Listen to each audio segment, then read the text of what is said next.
Well, I thought just to begin with, I would read a few quotes.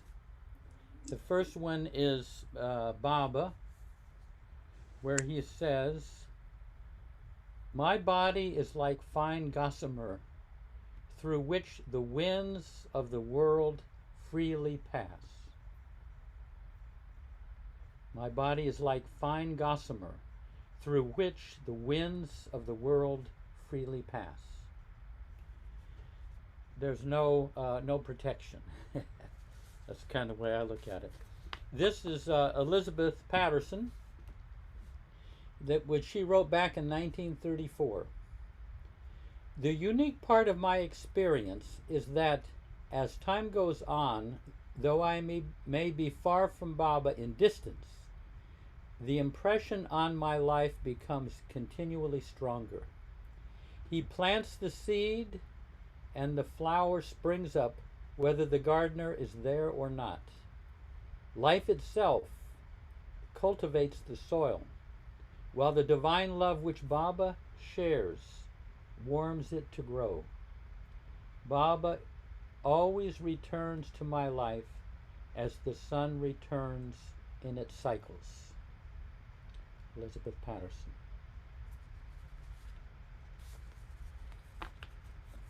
This one, this is Rabia of Basra, whom Baba said what had been Baba Jan had been Rabia of Basra. And I think something that Tina had said kind of echoes this. To abandon all that he has fashioned and hold in the palm of my hand the simple proof that he loves me. That is the goal of my search.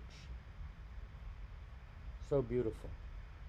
To abandon all that he has fashioned and hold in the palm of my hand the simple proof that he loves me.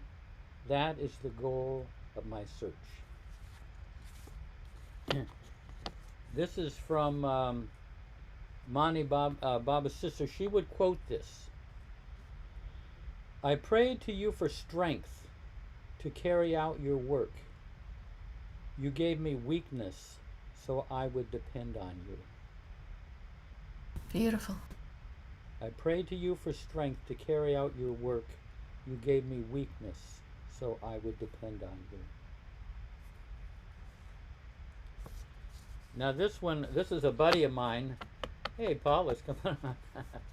A buddy of mine, it was his first time in India, and his first time at Marizad, and he was still kind of deciding about Baba. You know, he wasn't quite, certain. But then, but while he was in Mandalay Hall, this is what he told me. A Baba lover, while sitting in Mandalay Hall at Marizad, had an overwhelming experience for the first time of Baba's love when looking at his photograph on the wall. The next day he rushed to Erich, one of Baba's most intimate disciples, to share his experience. Listening quietly to the experience, Erich then paused and said lovingly, "Well, brother, welcome to the slaughterhouse." I mean, this is a new Baba lover too. Welcome to the slaughterhouse. I thought that, but it's funny because he could handle something like that. Some people that would be a little bit shocking. Now I'll finish with this. This is the last poem that Rumi ever wrote. Through love, all that is cold becomes warm-hearted. In love's light, even stones soften and melt. Do not be harsh to his lovers for their abnormalities. The wine of love has made them mad and impudent. That interesting that that was his last poem. Do not be harsh to his lovers for their abnormalities. The wine of love has made them mad and impudent, kind of ill behaved. So, I don't know if anybody has anything. I was going to venture a particular subject, and I need a lot of help on this. I was thinking on the subject of honesty. Baba put a lot of stress on honesty, but honesty is more subtle, and it has more levels, and there's more to it. To be honest to yourself, to be honest to others, honest in the worldly sense, honest in the spiritual sense, in the heart sense. So I thought I would read a couple of quotes from Baba, but I would like to hear what you folks have to say as well. So here are some of the quotes that Baba gave. God is perfect honesty, and in our efforts to realize them, perfect honesty is required. To realize him, we should be honest in everything, in what we speak, in what we do, and in what we think. Baba observed, the worst thing lying in our path is hypocrisy. We are all hypocrites to one degree or another. The slightest hypocrisy means no God. We cannot fool one who knows everything. And here's another quote. There are three things that always hinder truth. First is temptation. Very, very few persons can overcome temptation. The temptation of money, fame, power, lust, and leadership are disastrous, very binding, and very few escape it. The second is vagueness about things. And the third is dishonesty. And here's the last one. Listen carefully to what I say. The foremost point to remember is that God loves truth and honesty. If you are to work for God and me, you must be honest to God, to Baba, to others, and to yourselves. That means unless we experience what we preach and teach, we are not honest. So anyway, those are some quotes, but I'm going to start out with something that that Erich used to share, and it complicates the whole thing. Erich, and I've mentioned this before, and I'm going to try to, paraphrase what I recall Erich saying in Mandalay Hall over the years. But Erich came from a Zoroastrian family, and one of the tenets was honesty. And in fact, the British hired the Zoroastrians to do their finances because they were honest. And so Erich grew up being very honest, and so he joined Baba as a young man, but he was like very outspoken. He would point out people's dishonesty, and this is his own admission. He was kind of very frank and forthright. And one day, and Baba let him get away with this for several years. And then one day Baba said, now this is, I'm paraphrasing, Baba said, Erich, you're very honest, but your honesty is different from mine. Your honesty can hurt people. And then he said, my honesty, Baba said, now this is, I think, an exact quote. The truth is that which uplifts another. Whatever crushes another person cannot be true. Even if it's, that's what Baba said, even if it's true in the worldly sense, it's, but if it crushes somebody, it's not true.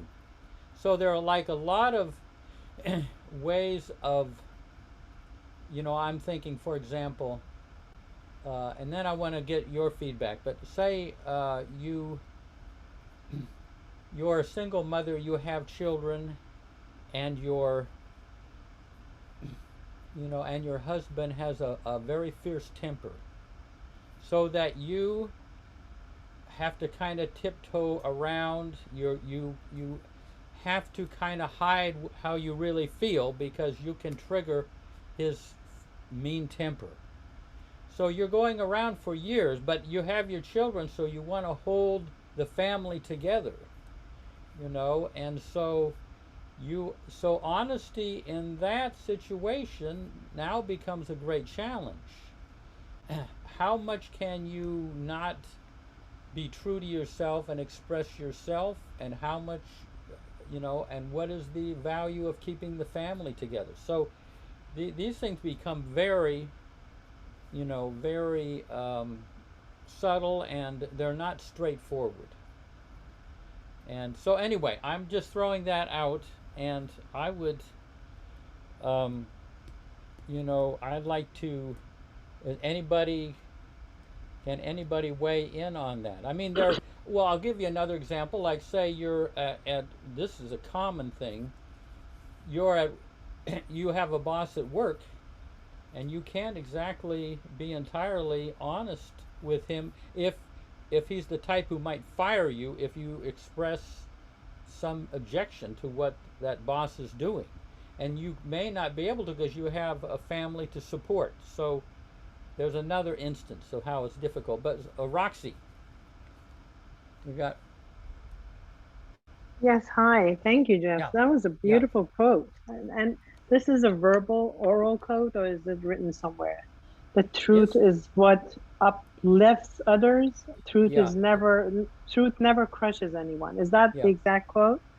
yeah. It's the truth is that which uplifts another. Whatever crushes Which, another person cannot be true. oh, that's so beautiful. Yeah, Thank you so much. It was so appropriate for for all of this. Oh, and your example is perfect too. Thank you, Jeff. I'm going to listen in.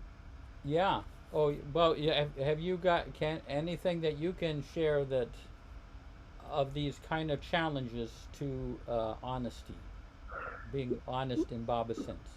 Yeah, and in a way, I could share something because I even wrote a piece about it because I think trying to uh, uplift someone who's not upliftable to per se Hmm. isn't that a little hypocritical? Uh, Now, say that again. So if someone if I have to say the truth, to tell the truth to someone who needs to hear it, I mean, I think the provisional ego kicks in there in that area too. I mean, I'm all over the place, Jeff. Sorry, Yeah, it's a new topic, but I'm saying if somebody is not worth being uplifted, not worth, but someone is not upliftable at a certain time. yeah, There's somebody who's done really something horrible, and you got to tell them. I mean, you yeah, have to tell them. How do you deal with that? yeah, yeah. I No, mean, that's the challenge. I kind of make a distinction of you hurting someone's heart and hurting their ego. I mean, I Okay, found it very critical, meaning, like, suppose I'm Jewish and I bring home a Christian girl, and my parents are very hurt by the fact that I haven't brought home a Jewish woman that I'm thinking of marrying. It's a right. Christian one. That is hurting their their ego, but I don't. But it's not hurting their heart. I mean, you know what I mean? Oh, It's a distinction there. So if you say if a doctor is incompetent, and you say that he's incompetent, you know, it may hurt their ego, but it brings home a serious point. You know. yeah, but what if it breaks their heart too? Yeah, How do I yeah. know? I know. That's why this is not. It's not that simple. It's Yeah. well. Let's see what Paula. Oh wait, no. I think Rainey was next.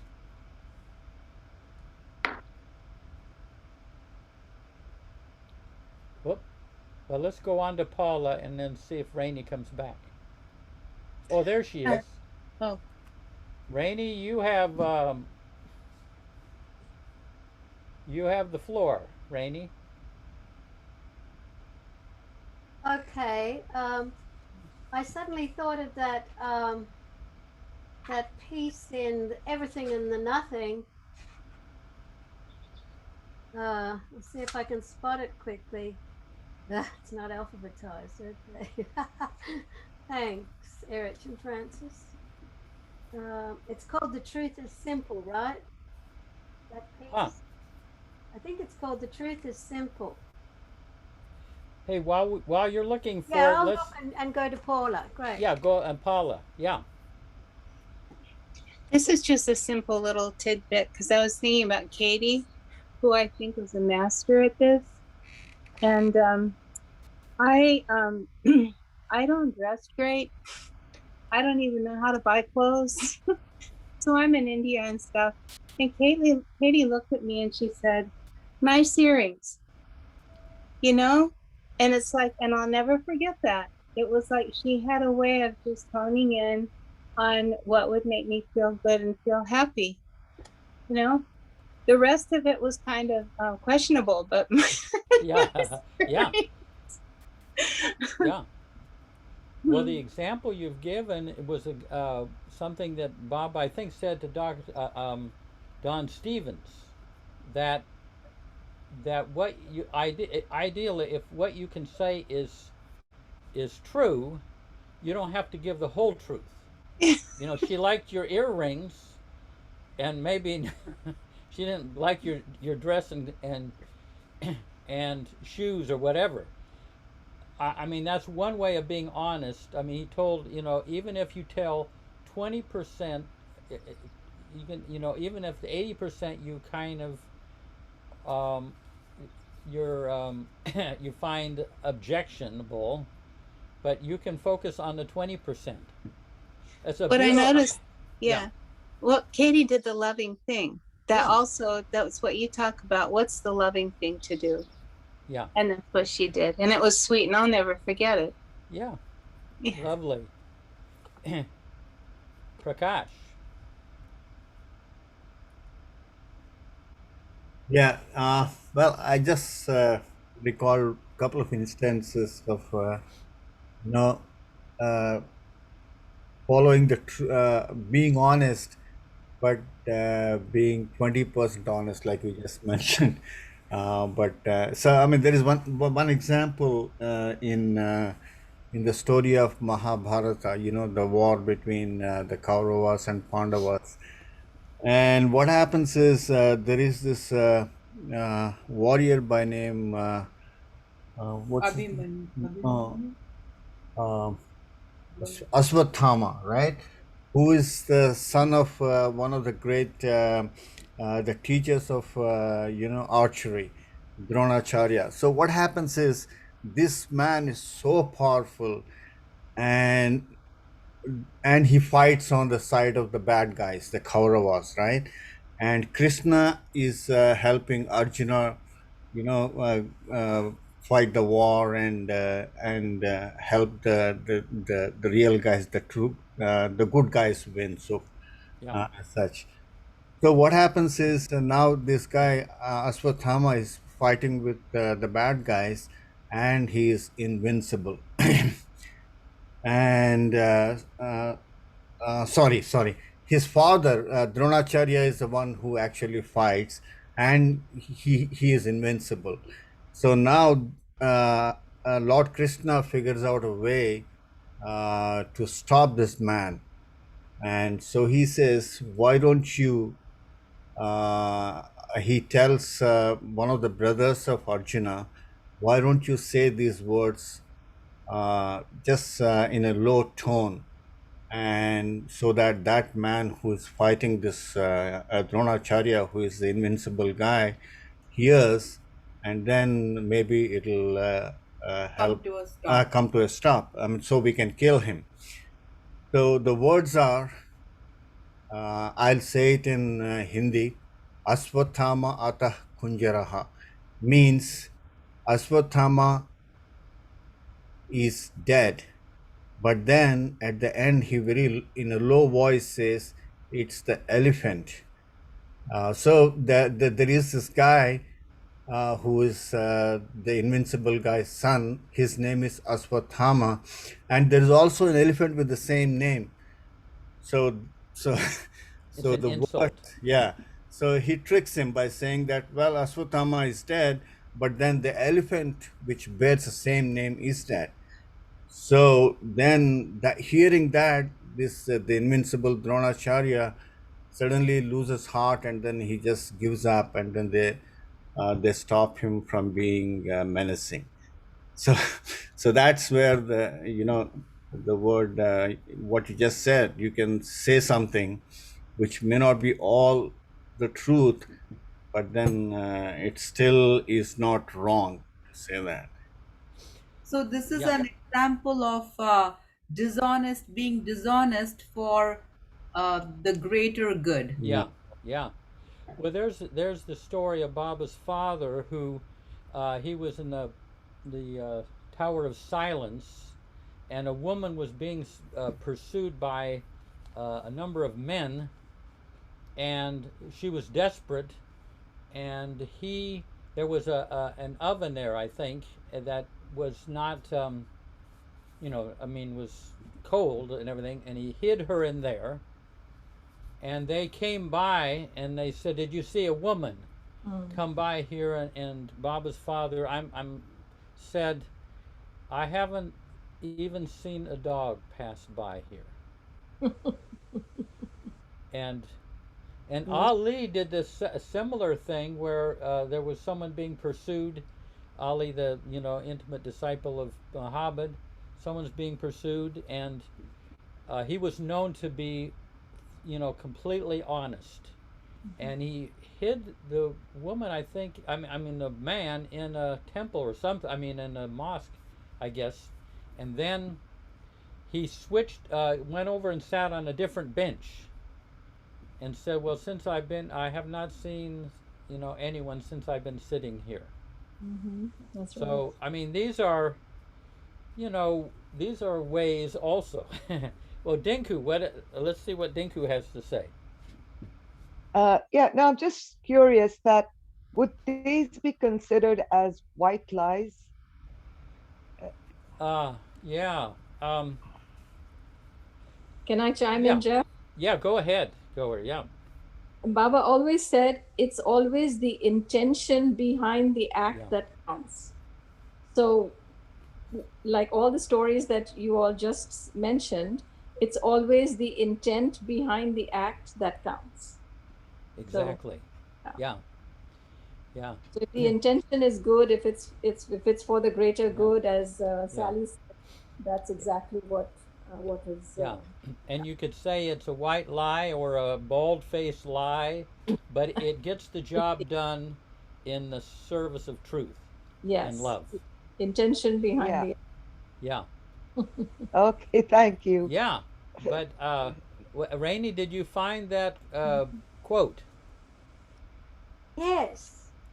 And see, that's the trouble when people change Baba's words. Because on a website that I have respected for a long time, it's called Truth is Simple, but it's an excerpt from The Questioning Mind in Everything and Nothing. Can you hear me with this mic on the wrong side? Yeah. Yeah, okay. So on page 49 in The Questioning Mind, Baba goes into the truth. You want the short version or the 3-paragraph version? The 3-paragraph version would be Oh, good. why should you not be happy? What need bind you to unhappiness? Binding is self-created. It can be overcome if you really want to become free. You are your own obstacle to freedom, and merely wishing for freedom is not enough. It is not what you think or say that matters, but what you sincerely feel within. If you want God, you must want God alone. It is possible to get God if you want to experience truth. And what is the cost? Your own separate existence, When you surrender all falseness, you inherit the truth that you really are. Now, truth is beyond the reach of mind. It is a matter of experience. Mind is very elusive and creates innumerable excuses in order to entrap you. It causes you to say, I cannot live just for God. I have my duties towards family, society, the nation, the world, and so you are pulled more into illusion than towards truth. But truth is simple. Truth is simple, but illusion makes it infinitely intricate. The person is rare who possesses an insatiable longing for truth. The rest allow illusion to bind them ever more and more. God alone is real, and all else that you see and feel is nothing but a series of nothing. Yeah. And at the other section of truth that came to mind is called Truth is of God. There are two things. There's truth and the law. Truth belongs to God. Law belongs to illusion. Illusion is infinitely vast, yet it is governed by law. The law of cause and effect, which none can escape, belongs to this law. Law is bondage, truth is freedom. Law upholds ignorance, truth upholds reality.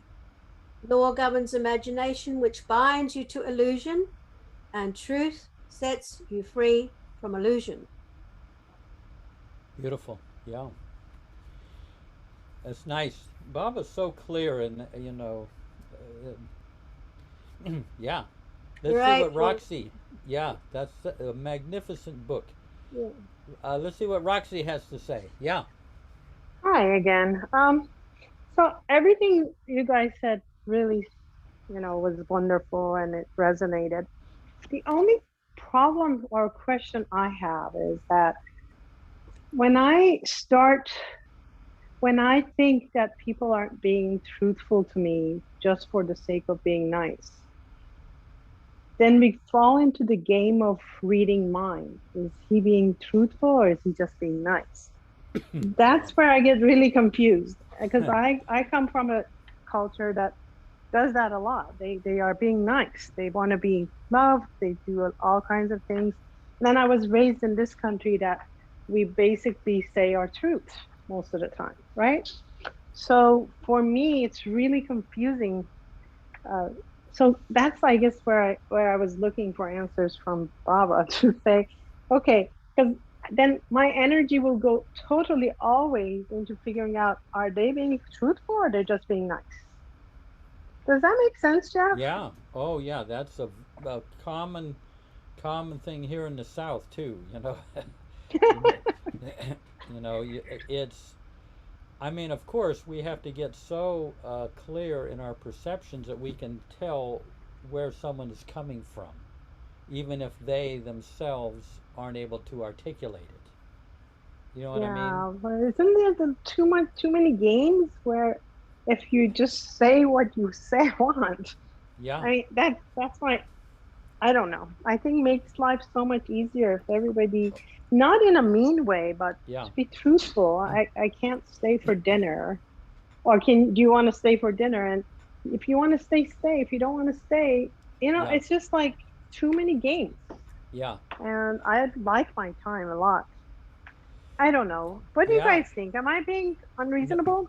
no, that is one of the the challenges of getting a straight answer from someone who might be overly polite or doesn't want to cause any inconvenience or what, and then it becomes yeah, then it's hard to try to find out. I mean, you can sometimes get better at drawing out how Yeah. Or you can somebody avoid them in really general. feels, but you have to kind of go in with a with a jackhammer sometimes. And let's see what Paula has to say, maybe in response to that.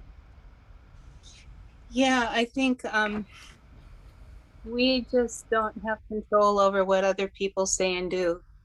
And I mean, it takes a lot of energy to kind of try to figure it out, but you know, I think the only thing we can control is ourselves. And isn't it an effort and grace and stuff that we talk about our reactions to things like that?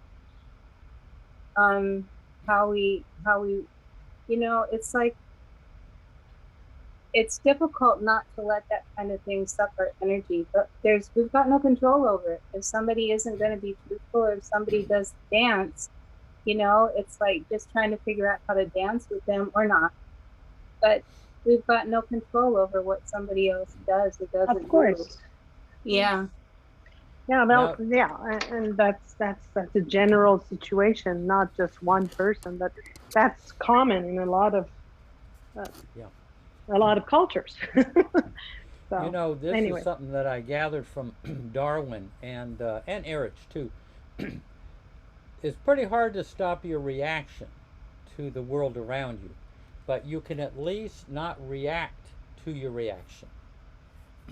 That's, you know, sometimes, I mean, you're going to get triggered by various things, but there's a space in there where instead of reacting to your reactions, why do they make me feel that way?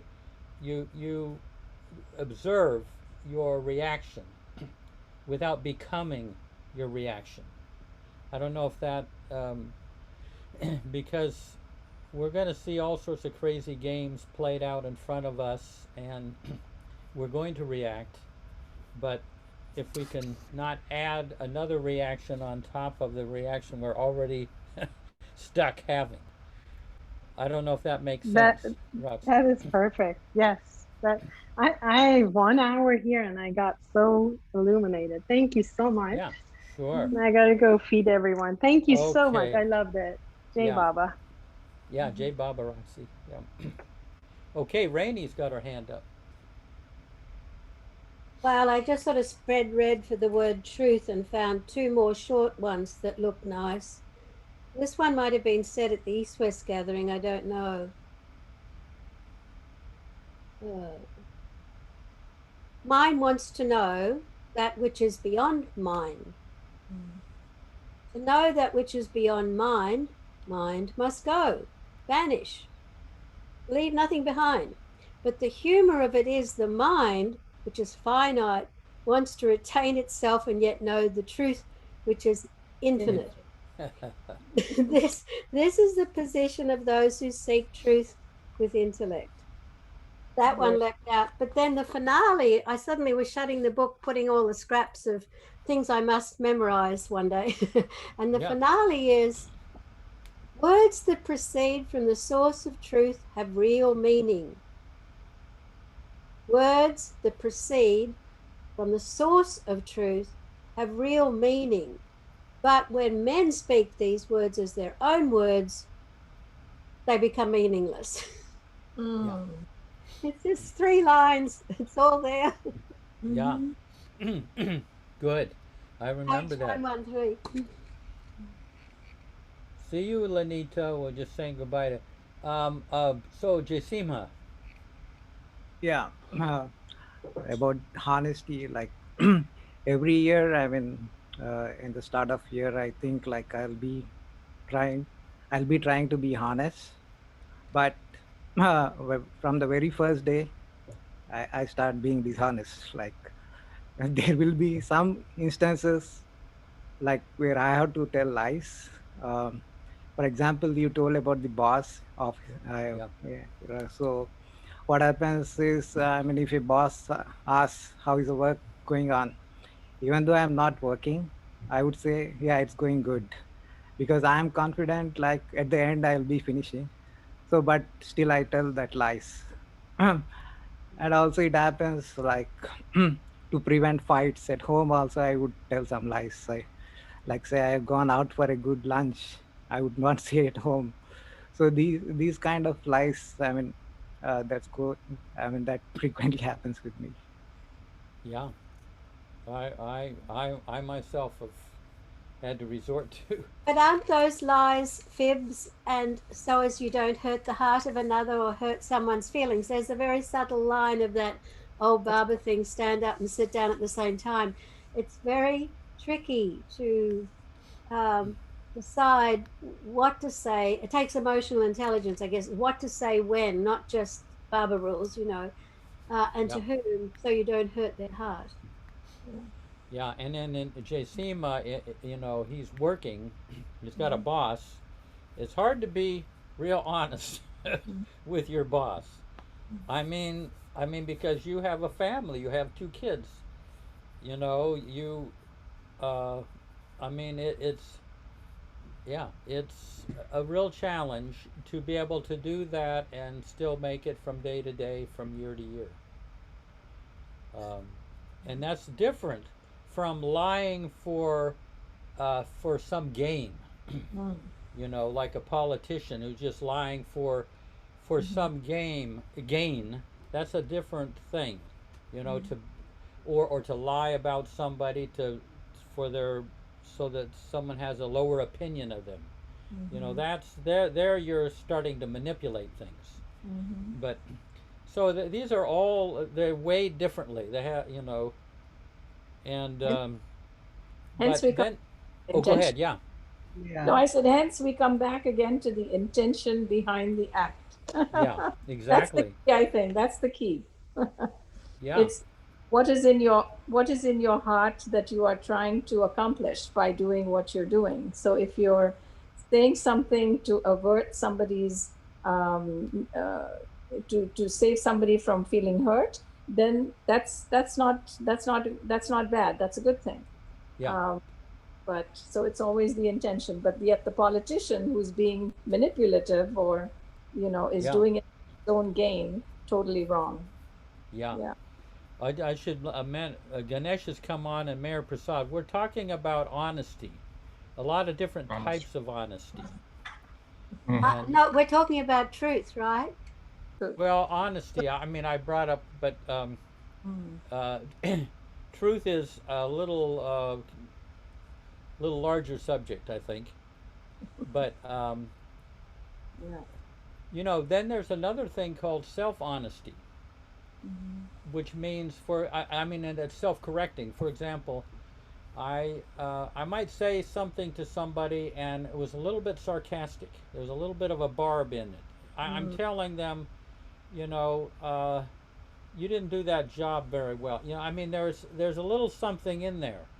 Now it creates a wrong. It creates can I say a wrong note in me, and so I have to work with that. It doesn't. I get I can of course apologize to the person, but I have to kind of be aware of how these things affect not just the other person, but how they affect my own heart. If I hit a wrong note, then I have to investigate why was I sarcastic in that remark? Where was that coming from in me? So that's another aspect of Yes. self-correction. And Ganesh, we were talking about one of the things we were talking about is how honest can you be with your boss?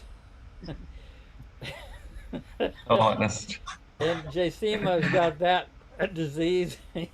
I know you probably have that. I mean, it's just an occupational hazard. And Prakash, now that he's retired, but I mean, well, I'm just going to ask you, Prakash, how honest were you able to be with your boss? Well, I think it's not different from Jaisima and perhaps Ganesh. Well, but again, I go back to what Gohar has said. The intention. I mean, like I know I'll do this. I mean, but he wants to know if it is done now. So, I mean, perhaps intentionally, I just really didn't lie because ultimately I'll do it anyway. I mean, whatever he wants to. So, but if you really look at it from the the true perspective or whatever, they are lies. I mean, I would lie and hopefully get away from it. And I have to admit, I did lie to my school principal a couple of times, when I had to go to work late because I overslept, but I told him that I had a flat tire. And he said, "It's okay, Sally, take your time. We're here." So I think in all this, if you're not messing around with anything and then destroying something, then I guess you can just be okay with it. Yeah. No, these are really. Let's see what Marcia's. She's got her hand up. I mean, there are a lot of crooks in Chicago. I mean, I don't know. Definitely. I am a big one. This is kind of like hit right home now because, I just lost Lucy, Yeah. and I wasn't expecting it. And prior to that, 2 weeks before, my niece called me and said, I'm having surgery and I want to give up my dog. And I'm thinking, do I want another dog, right? And I said, well, that's good because at least you'll have a friend. But then my dog died, and then I went through all this stuff like, I don't think I could take another dog now. Like, I'm freaked out, and I had to do a battle with myself because I wanted to tell her. So I just kind of like said, listen, I'm grieving right now, and just give me a day or two to think about whether I wanted another dog. And then I got my mind, you know how your mind goes. So I say this thing about entrusting everything to Bob every day. So I said, well, I was feeling guilty that I do something wrong, that the dog died, and because I was going to have another dog, is that why Baba took her? And then I said, that's really stupid shit, excuse my language.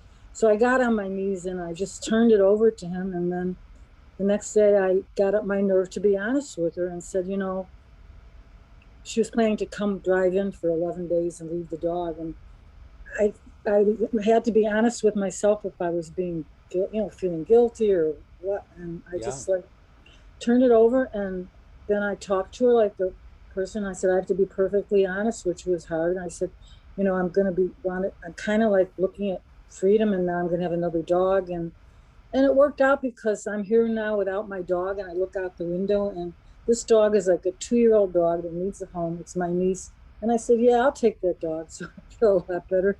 But it's like, look how God works. Here he takes Lucy and he gives me a dog that's 2 years old, small, so I can handle it.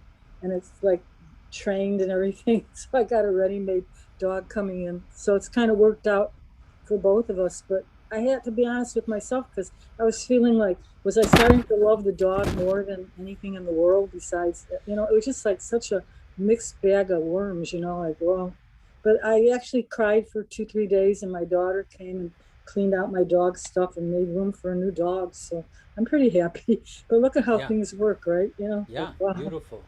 It's kind of, I'm just kind of exploring these feelings. So this is why it's such an interesting time that you chose to talk about honesty, because I wasn't being honest with myself. And, God does know everything. You can't hide anything.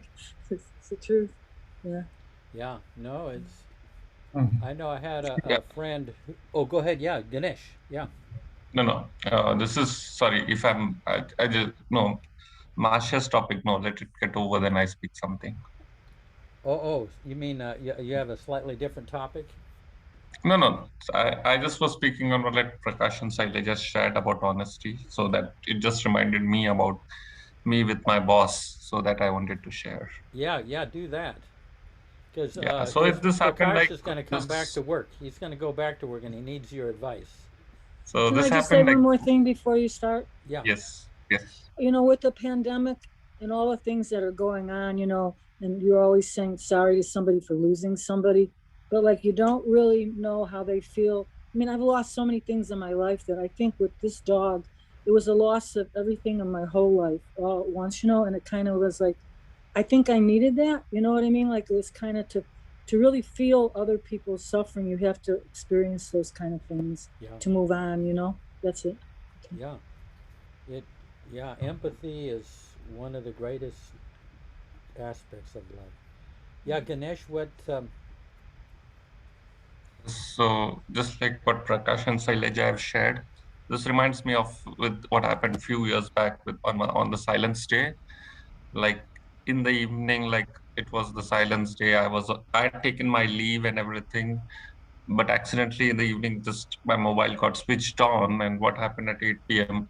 my boss started calling me frantically, and then I wasn't picking up the phone. Then he put some messages saying that urgently, I want to reach you urgently. He put 3 4 messages, like I don't know what happened, like something like like it was very like the earth fell down, something like that. And I'm like, if I pick up his phone, I might just not, I might be breaking my silence. And I was keeping silence that because it was silence day, and I didn't know what to do. So anyway, I didn't pick it up. It was night 12 o'clock, and then I did my prayer, and then I called him back, and he said, "What happened? Why weren't you picking up?" So he just wanted me to travel to a different place for a work, and he just wanted my confirmation. That was the thing that he was trying to reach me.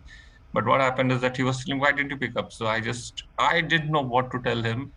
I just told him like I lost my phone and somewhere, and just now I found it. So that, and I wasn't getting what could I say there. And I had to tell him like I lost my phone and I just found it and something like that. So so Well, it was like I couldn't break my silence on the silence day. we are so So we are. fortunate that Baba is forgiving of everything. So, you know, uh, and we are going to do these things, and thank God Baba can cover, redeem us from these tight spots we get into. Yeah, it's a tight. You don't know, and I don't know. I couldn't think of any other reason that time what I can say, and I'm sure he's not going to understand what is a silence day or something like that. So Yeah. this was the easy escape for me, and but it was a lie in a way. Yeah. You know, but like I had a friend who, um, as a little girl, you know, she grew up in the South, and her father had to go. You know, there were 3 kids, and you know, in a close neighborhood, and her father had to go. He had some kind of a mental breakdown, and he had to go to the hospital for a month. And his truck was outside the house,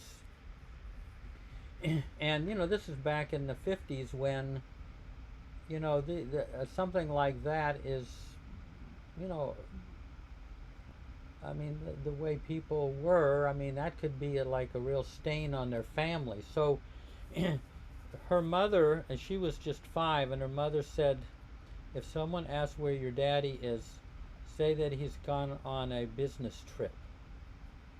And I mean, she basically, for the first time, she was going to have to lie if someone asked. And one of the neighbors said, you know, one day when she was over there playing with one of the neighbors, the mother said, you know, I noticed that your father's your truck is out in front of the house. Where is he? And you know, she said that, you know, he was on a business trip, but she just felt that it was not convincing at all, because she had to lie, and she didn't have the emotional, what can I say, maturity to be able to do something like that. And yet, keeping a secret from the neighborhood was critical. I mean, her mother, who was always honest, was forced, for the sake of the family, to make this thing up. So there you're in a situation like that. Even to ask your, you know, a 5-year-old child to be dishonest. But these are the kind of situations that honesty and dishonest, but you know, we're faced with sometimes.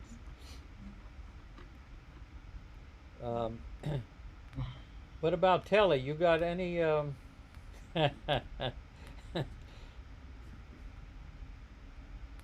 Anything to weigh in on honesty? Honestly, I don't right now. Yeah, okay. He's honest. Yeah. And Janet Jacobs is tuned in. We've talked a while about honesty and Baba, and how, you know, how it's much more subtle, and there are all sorts of layers to it, make it difficult. let's see if I'm going to just see if there's anything. Um, you know what's interesting? I found back in the '60s when I came to Baba, and Baba stressed honesty. You know, there are all these other divinely human qualities, and he was stressing honesty a lot. And that's going to go out to the world, and little did I know how dishonest our political system was going to become. I mean that. I mean, it's like Baba emphasizing honesty back then. I mean, it really, really pertains to this world today. We've gotten way off track. Mm-hmm. But at the time, I thought, boy, he really emphasizes honesty a lot. You know, but I think he was thinking about our future a little bit. Let's see if there's. Jeff, Yeah. I mean, I wanted to ask Goher, like, Yeah. how his father, Minu Karas, would deal with honesty on, like, day-to-day life. Yeah. Dad was, like he said, his life with Baba was an open book. So, and dad would always say whatever it was that he felt from within was the truth. He would just say it. Yes, he was very tactful, of course, when circumstances or the situation asked for it, he was tactful, of course. But by and large, he was very outspoken, and he was not afraid of sharing honestly with people whatever his thoughts or his feelings were, especially where Baba was concerned. So I hope that answers your. He was larger than life. So yeah. And it's a service. It's a service if your outside reflects your inside. Yes. You know, there isn't a variance. I mean, as true as you can be to that, but it takes a lot of courage too. But I mentioned about Dr. Kenmore. You never, with Dr. Kenmore, you never had to question how he felt about anything. You knew. He told you how he felt. That's right. You know, others be damned. You know, and when you get someone like that, and you accept it. I mean, most people, once you get to know him, you could accept that you're going to get how he felt. Yeah. And, you know, I thought, you know, he wouldn't be able to hold a job probably, but he was self-employed. So, but, you know, if he didn't like something, he would say it. If he liked something, he said it. And, that there are rare people that are able to do that, who have the courage to do that and still be tactful. I wouldn't say Harry was, you know, he was tactful in some instances, but he was, but when he felt somebody would benefit by what he said, then he would say it. For instance, where the story that you mentioned the other day about the lady who had come pretending to, I don't know, was she a seeker with her mother or something, and he outright told her, get married and have kids. Yeah. So, which in the end happened with her. And, he was. He was intuitive in many ways, right, Jeff? He was very highly intuitive. Yeah. He had great insight. Right. And but he was pretty outspoken about his insight too. Yeah. Mm-hmm. So Jeff, on a slightly different topic, like I don't know if I can get to that, it's about the conscience. And I found these two quotes, and that's like they are like kind of contradicting, and I just wanted to share and just get the views of everyone. So that's the first quote, in which Baba says that you should always, your heart sentiments don't count, and my orders are more important. Okay, it says that always remembers to stay above your heart sentiments and wishes that are contrary to my orders. I have to shatter your minds and hearts to pieces. The greatest service is to obey me.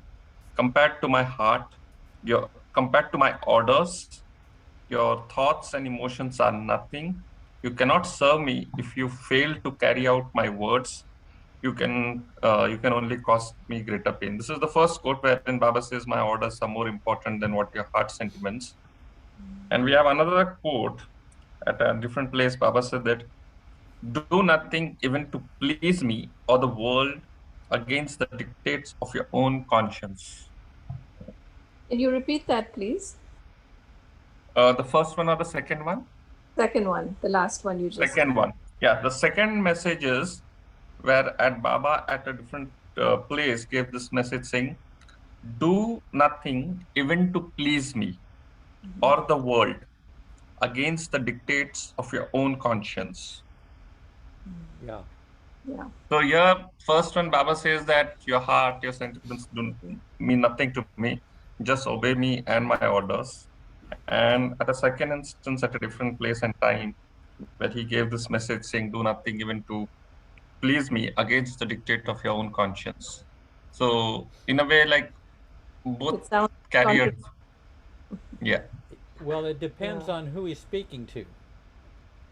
Someone he doesn't allow any leeway, and someone else he gives them some leeway. In other words, to the intimate Mandali, they had to do exactly what Baba.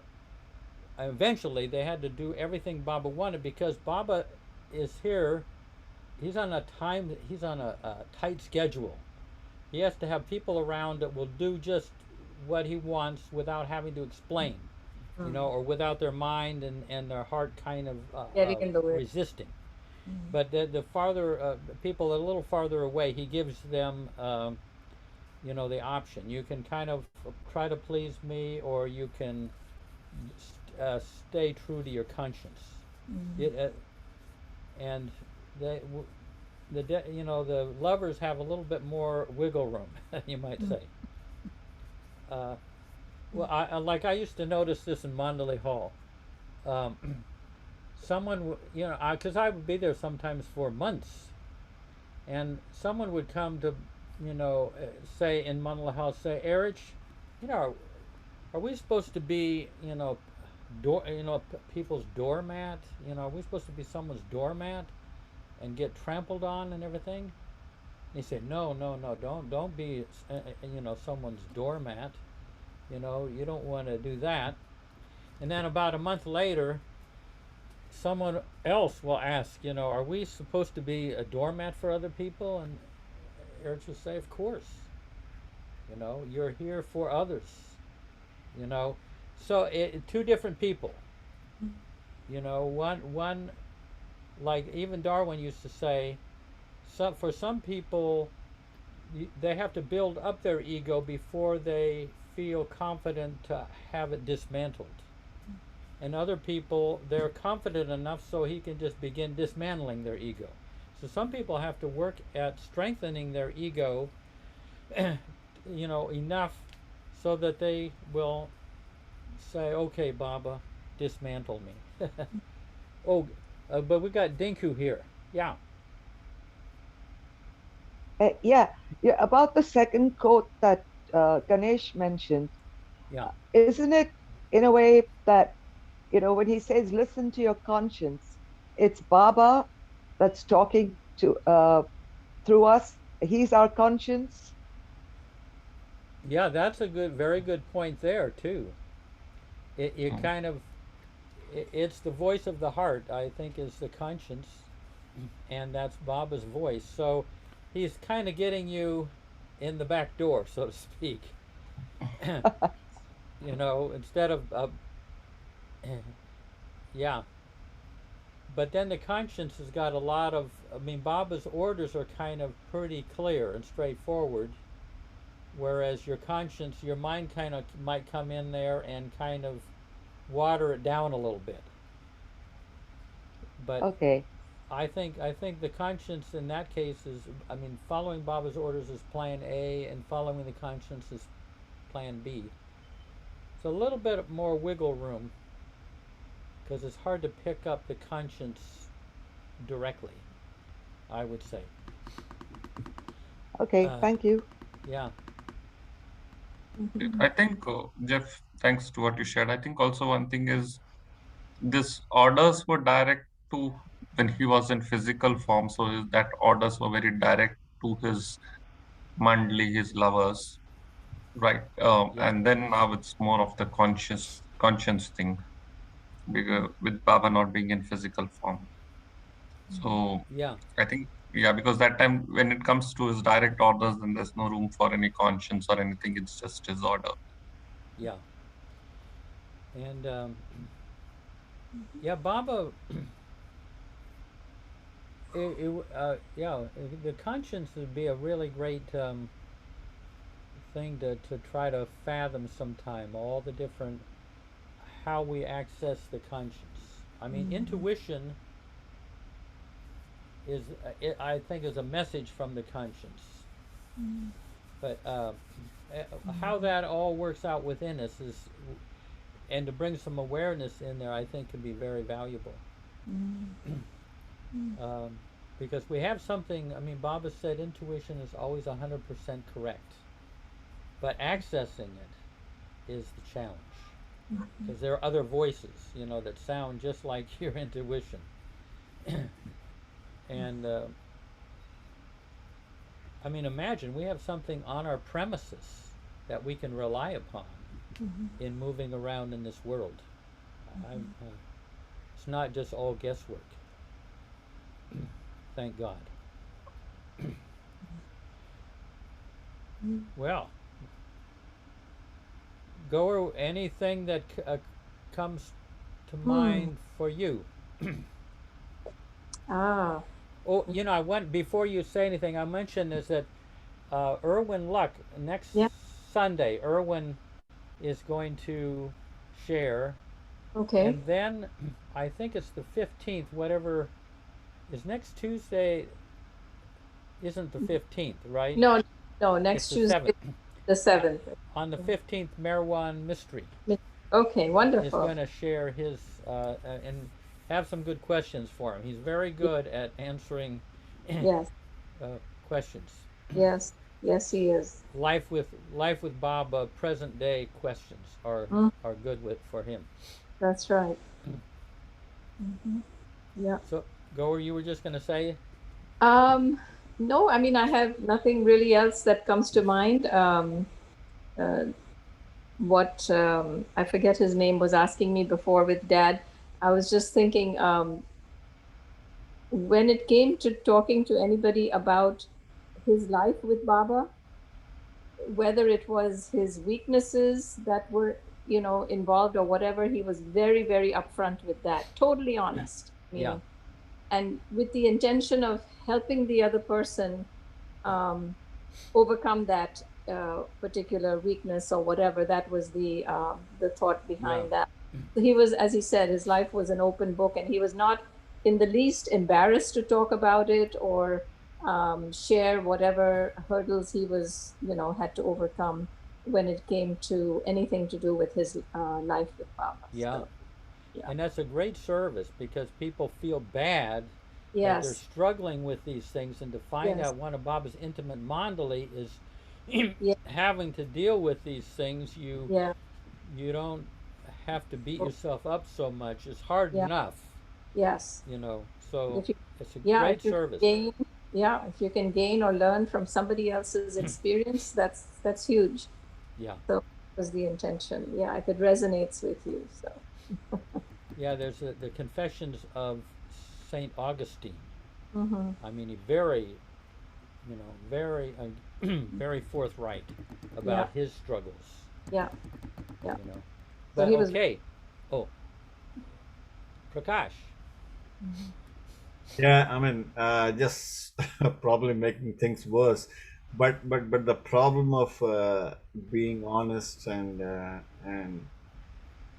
it's so challenging these days. I mean, particularly, my experience when I went to India and I had to get something done from one of the government offices there, and I'm perfectly legal in getting whatever I'm supposed to get, maybe a birth certificate of somebody. But I cannot get it done, and I'm in a rush. Now I'm leaving in 1 week, and the guy says, "Well, I mean, unless you give me money, I cannot do it." So I just give him money and get it done. So that's being dishonest. But I think if I think about it, it has seeped to that level where life almost has become impossible unless you do things that Baba won't approve of. So, Yeah. funny, I mean. But didn't Baba say live by the law of the land? And if this is the unwritten law of the land, and you have to function, what can you do? You've got to function, and this is the unwritten law of the land. So, on some level, it's like, as I was saying to Ganesh, it's truth-ish. It's like happy-ish, which I don't worry, be happy-ish, because happy is like this. I don't know what it is. So it's truth-ish because you have to live within your environment, and these are the unwritten laws of that, particularly in the East, of the environment. Yeah. No, I mean, I just pointed one thing, but then it's just all over the place. I mean, it just, I guess Baba is really my understanding when you cannot stop it the way it's going. Baba wants us to get rid of all our samskaras. I mean, I guess we owe somebody somewhere, and then the channel to give him that, get rid of that samskara is to just bribe the guy and get it done with. So, Yeah. so. But now just remember, Prakash, this is being recorded. Tomorrow I'll be tried in the court of law. God, man. Sorry, I take everything back. So, Dinku, let's see what Dinku has to say. Yeah, I just changed the calendar to June, the Avatar Meher Baba calendar. And right on top, it says, honest in our thoughts and deeds. May I read these two paragraphs on that page? Yeah, do so, yeah. Okay. I'm just reading the second and the third. We have to be honest in our thoughts and deeds. God wants us to be absolutely honest.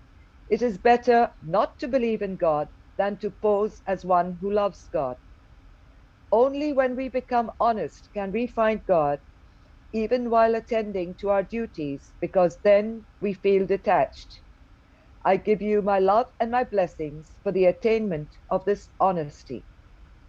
If people act dishonestly with us, if people create difficulties for us, if people deceive us, and yet we remain honest, we are very fortunate because these deceivers, our so-called enemies, are our friends. They wash off our weaknesses, our sins, and make our path clear to God, towards God, sorry. They do not deceive us, but they help us and deceive themselves. First, remain honest at all costs and under any circumstances. And then there's this little highlighted one. Everyone is an atheist until he finds God by actual experience. It is better to be an atheist and be honest in words and deeds than to pose as a lover of God and lead a dishonest life. God is independent. He needs no worship. He only needs that we be honest. Jai Baba. Wow, yeah. Beautiful. Boy, that's the 1st of June. I wonder what July is going to hold for us. I just Wow. thought it interesting that we talked about honesty, and then I opened this, changed the calendar to June, and there it was. Perfect. Perfect. Yeah. I was reminded of a couple things. One is someone in Mandalay Hall said, but Erich, there are just some people I don't like. And other people kind of laughed and everything. But Erich said, you may dislike somebody, but never assert that you have the right to dislike anyone. So that's that's a different type of honesty there. You're not really honest if you are justifying disliking somebody. And then Prakash reminded me of something. I once asked Erich, you know, in the time of the Christians, they were persecuted. And what corresponds in Baba's advent to the persecution of the early Christians?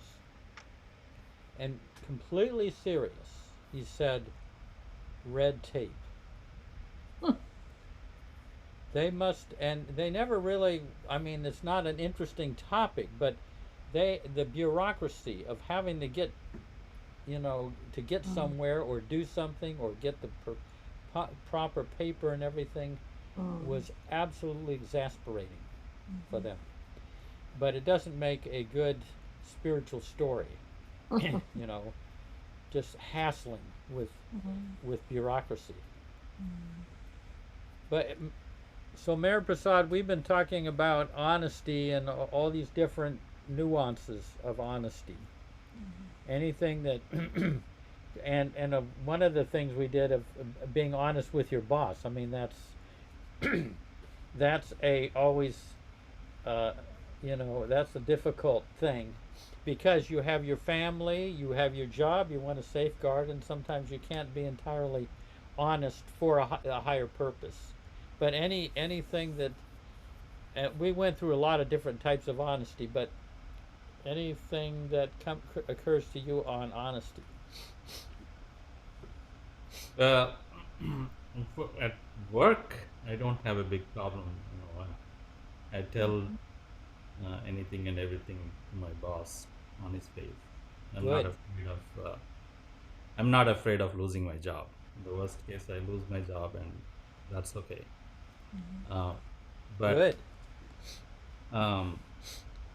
But what occurs to me is,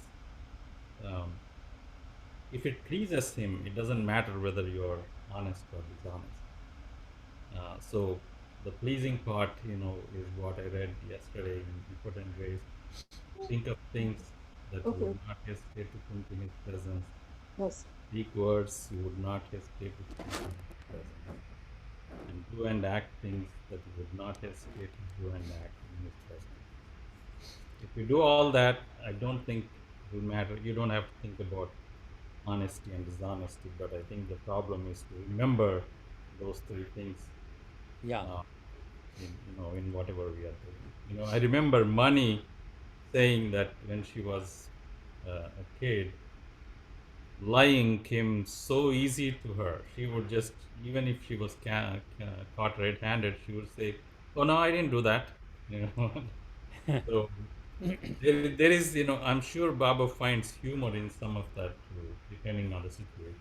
So, as long as we remember that, you know, it's okay with him, I think it's okay with everyone else.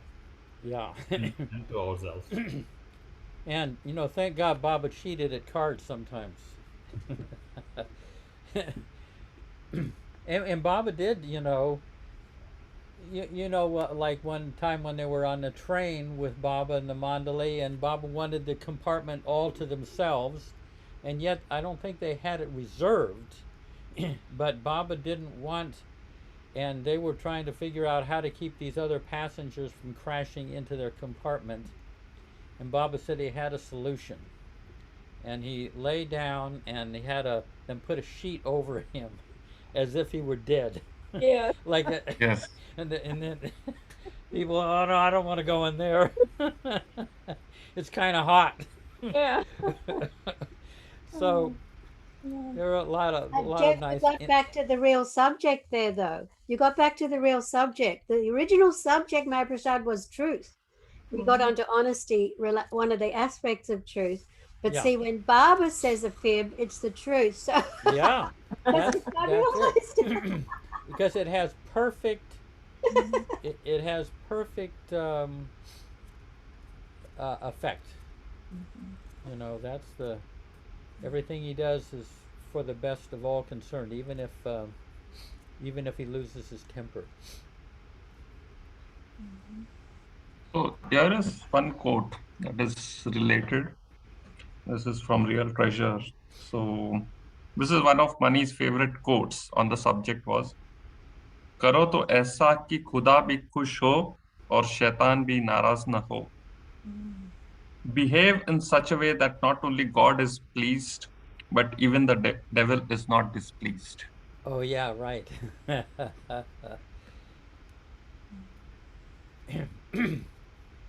करो Gotta तो co- ऐसा कि खुदा भी खुश हो और शैतान भी नाराज न हो.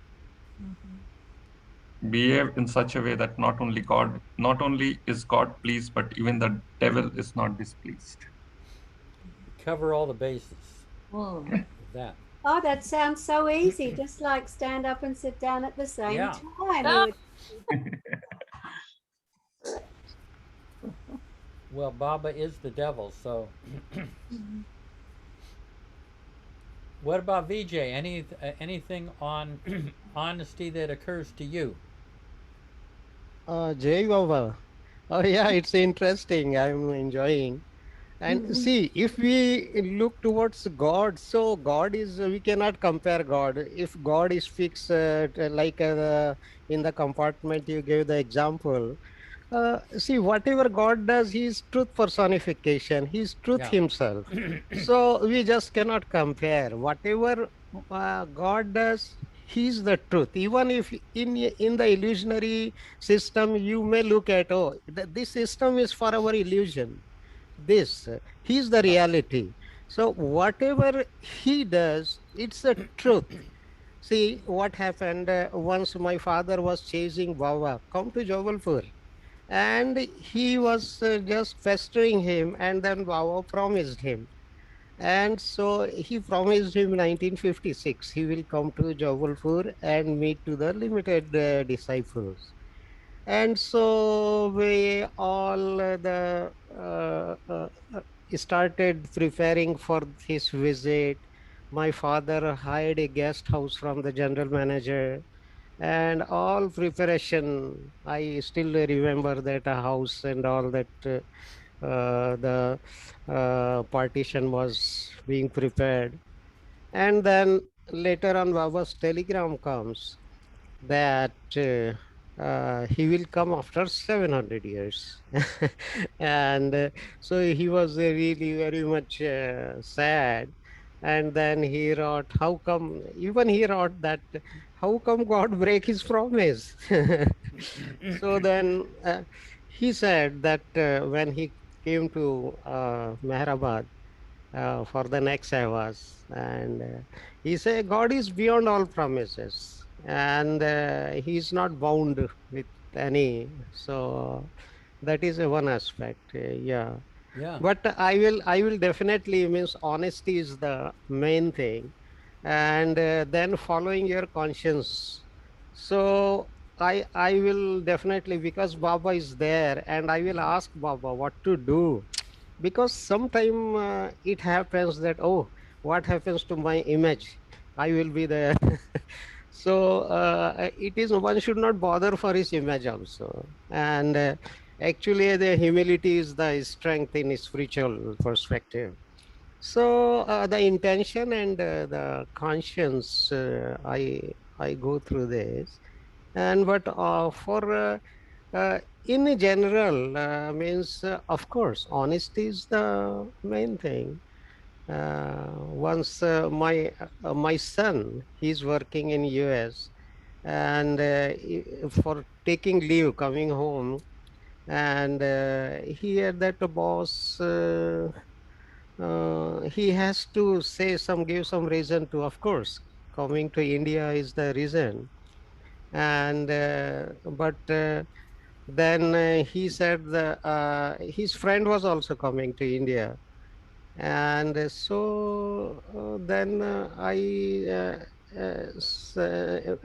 so the boss said that, okay, you fix the plans, one is August and one is September and all. But then again the friend changed the plan. And so then I asked my son, okay, you tell like this to your boss. Just I am testing him. And he said, no, no, I will not tell any lie. I will say the truth. So I was really happy.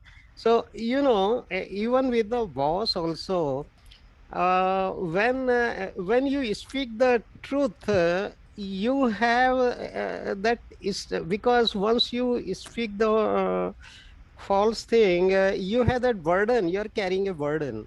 But when you have the habit of tendency of telling the truth, you're all time stress free also, and you Yeah. need not to stress that whom did I tell this thing or whom did I, that is another Yeah. complication goes.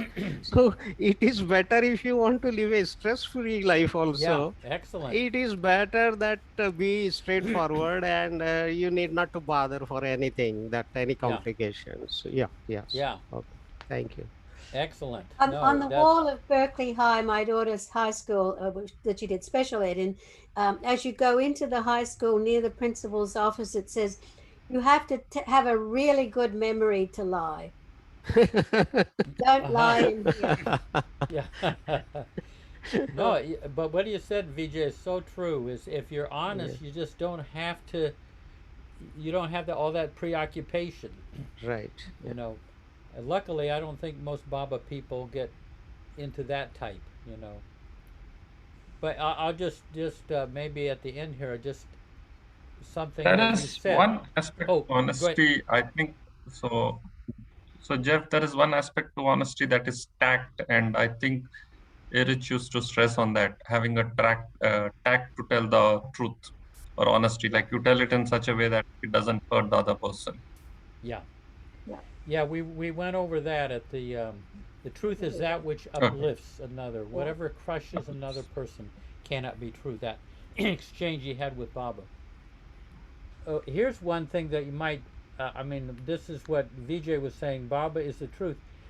In the early 70s, when we were there, a few of us, we asked Adi, you know, Baba would get into a temper in the early years and throw men down the stairs, and you know, it'd be like, what was going on there, you know, because that was kind of upsetting that Baba would actually physically hit somebody.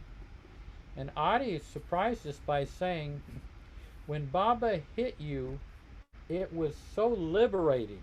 You felt you felt it was so cleansing that as young men, they were in their 20s, we would actually try to put our chest, when Baba got into temper, we would try to crowd around him so we would be in the line of fire, because when he struck you, it just it it it freed you from I mean, probably freed you from millions of sun scars, but the experience was you just felt purified.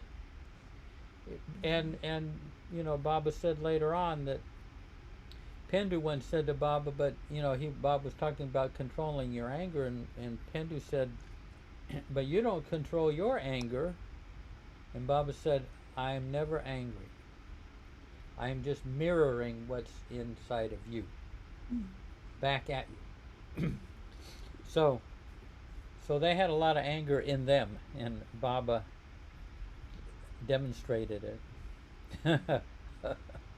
Anyway, that was a surprise that Baba's anger was not like human anger. Very liberating. Well, any last minute things that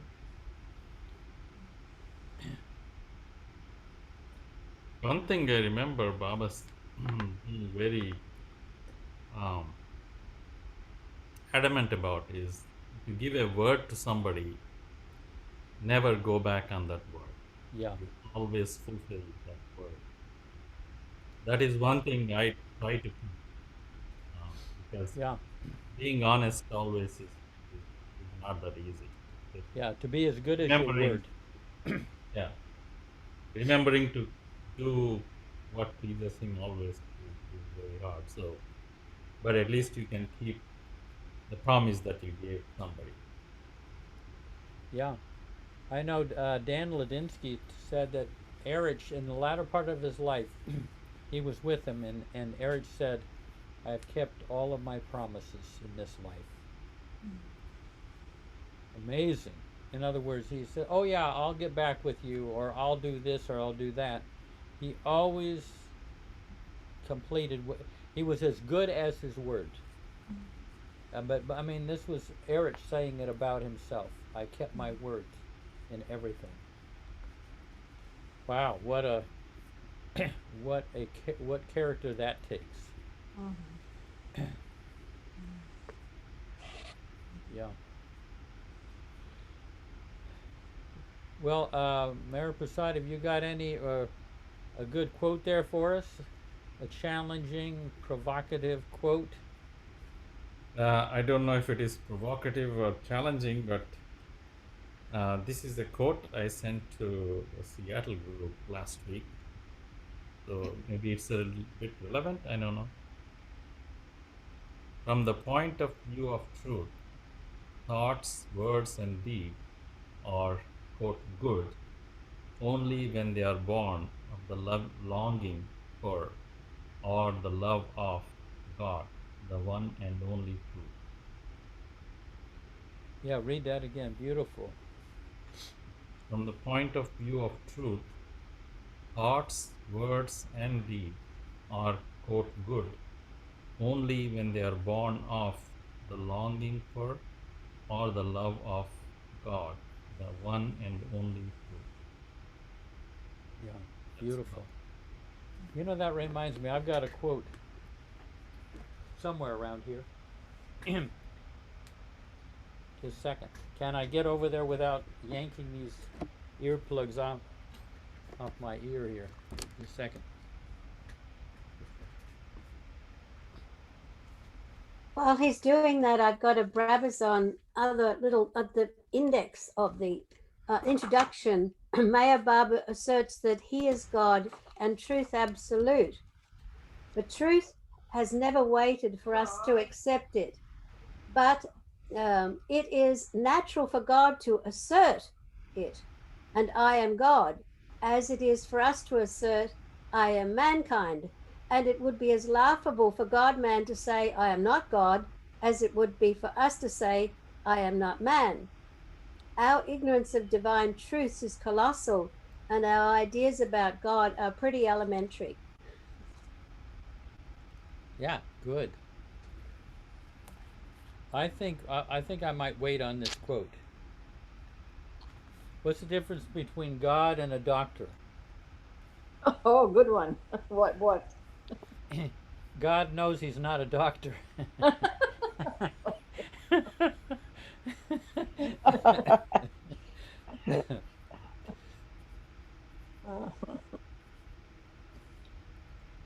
Well, let's have a few moments of silence, and then yeah.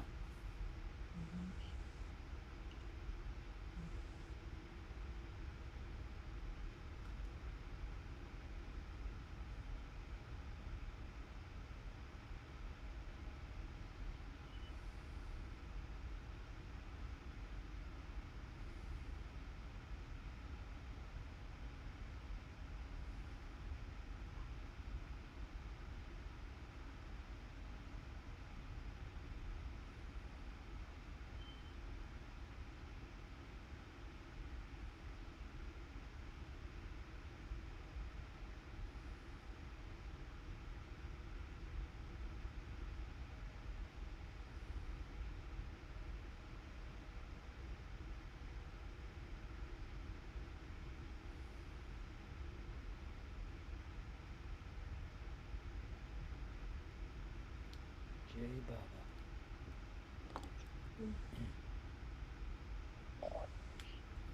Jai Baba. Yeah. Good. We kept you up kind of late. That's all right. No worries. No worries. Yeah, So these are these are intrepid very, people here. yeah, they're very informative. I enjoy them. These talks very much. So, you Yeah. know, we gain so much from each other, don't we? Yeah, I mean it's, you know, Erich, so Erich was asked, is Baba going to become a religion? Right. And Erich said Baba was adamant that it not become this time not become a religion. Right. So the person said, well, how can that be kept from happening? And Erich said, if his lovers would get together in small groups and share their mystical experiences, it could be averted.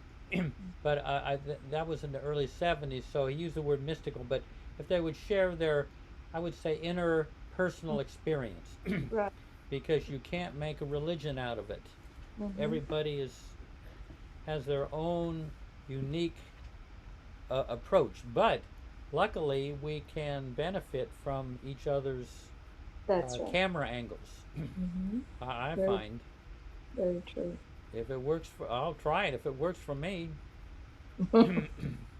There's one woman who, Cassandra, who when she eats peach ice cream, she holds it out, the spoon to Baba first, you know, and then she stirs that spoon back into her yogurt and then takes it as prasad. So now when I have yogurt, hey, it's a whole different experience. There you go. For me. Why not? It works. That's right. Yeah. Yeah. It all gains. Okay. All right. Jai Baba. Next time we'll have Rainey sing. We Okay. didn't get a single song out of her. Yeah. Or unless you want to sing, unless you're prepared, have a song handy, but Everyone can go to sleep, and Baba will try to sing to them in their sleep if they're open to listening. okay. All right. Hey, Jai Baba. Bye-bye, everybody. Great. Jai Baba. So Thank you, next- Jeff. Lovely meeting. Yeah. And Thank next you. Sunday is Hey, Erwin Light. Okay. Avatar Meher Baba. Baba Baba Ki ki jai. jai. Avatar Avatar Meher Baba ki jai. Jai. Avatar Avatar Meher Baba Ki ki jai. jai. Jai. Perfect. Jai Baba. Thank you, everybody. thank you, Jeff. Yeah. Thank you, Jeff. Thank you, Thank you. everyone. Yeah, And if any of Thank you you. guys have a, you know, some topic or something that you want to look into or something like that, hey, it's wide open, because there may be something that's just very, very helpful to discuss in some depth. You know, so don't hesitate. Will do. Yeah. All Okay, right. Jai Baba. Jai Yeah. Baba. Jai Baba, everyone. Jai Baba. Jai Jai Baba. Good night.